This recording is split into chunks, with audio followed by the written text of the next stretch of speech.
video, we're talking about trade. What is trade? Trade is the act of buying and selling of goods and services at home and abroad. So then what are the branches of trade? We have home trade and foreign trade. Home trade can be defined as domestic trade or internal trade, trade that goes on within a country, within states and within regions in this particular country.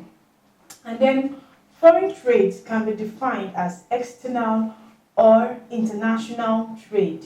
This is a type of trade that goes on between two or more countries or different people from different countries. And then example of foreign trade. Nigeria as a country, we have crude oil, we have gas, we have iron skins and crop.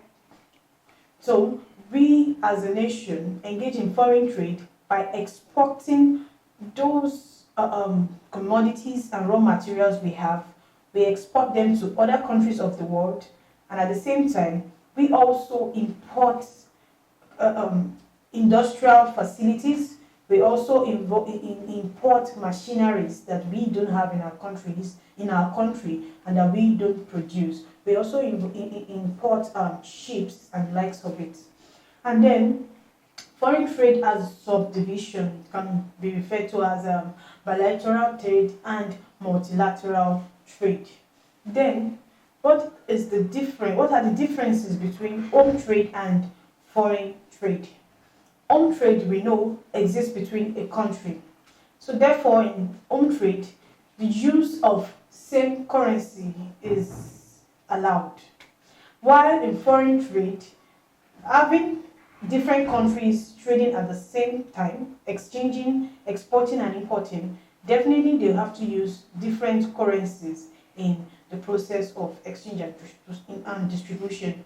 Also, there could be no trade barriers in home trade, but in foreign trade, definitely there are so many trade barriers that may hinder the easy accessibility of trade in such between different countries. Also, in home trade, people there have similar cultures, while in foreign trade, the different countries have different culture. Also, in home trade, there might be little or no language barrier, but while in foreign trade, definitely the countries would experience language barriers. Also, in home trade, the countries share the same boundary, while in foreign trade, the trading occurs between countries that have different boundaries. So for trading to go on, they have to cross different boundaries in order to facilitate trade. Also, in home trade, there is possibility of same and similar climates, but in foreign trade, traders experience different climatic conditions. And so, in the next video, we're talking about retail trade, its functions and its many types.